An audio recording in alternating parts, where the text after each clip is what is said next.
an emotional and unflinching look at truth, power, and betrayal. Part 1. The Land That Bled in Silence.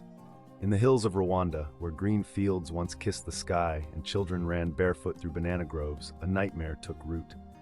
April 1994, 100 days of darkness, nearly 1 million Tutsis and moderate Hutus butchered with machetes, clubs, and homemade grenades. Neighbors turned into executioners, friends became hunters, mothers were raped in front of their children. Priests locked people in churches and set them ablaze. The world turned its cameras away.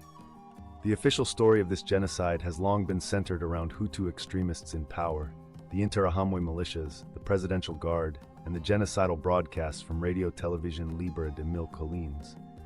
But beneath this harrowing tale lies a deeper, more uncomfortable truth. A truth soaked in betrayal, power, and silence. And at the center of that tangled web stands Paul Kagame, the current president of Rwanda. Part 2. Before the slaughter. Paul Kagame was not in Rwanda in 1990. He was living in Uganda, where he had grown up a refugee after the 1959 Hutu revolution forced his Tutsi family to flee. A disciplined man trained in military strategy, Kagame rose through the ranks of the Ugandan army, eventually becoming the head of military intelligence under Yoweri Museveni. But Kagame had never forgotten Rwanda. In 1990, he and other Tutsi exiles formed the Rwandan Patriotic Front, RPF. Under the banner of reclaiming their homeland and ensuring the safety of Tutsis, they launched an invasion from Uganda into Rwanda. What followed was a 3-year civil war. The RPF's justification was noble, but its methods were not. Villages were razed, civilians were executed, fields were poisoned with landmines.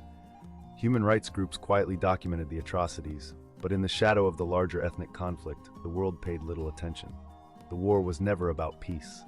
It was about power, and Kagame was watching, calculating. Part 3. The Plane That Fell from the Sky. On the evening of April 6, 1994, a surface-to-air missile struck the plane carrying President Juvenal Habyarimana and President Cyprien Taryamira of Burundi. Both were killed. It was the spark that lit the fire. Within hours, the genocide began. Who fired that missile? The Hutu government accused the RPF. The RPF blamed Hutu extremists who wanted to derail peace talks. But years later, testimony emerged. Former RPF insiders, including Kagame's own bodyguards and ex-commanders, alleged that Kagame had ordered the assassination himself. According to these whistleblowers, Kagame viewed Habyarimana as the final obstacle to his seizure of power. The Arusha Accords, which promised power sharing in elections, didn't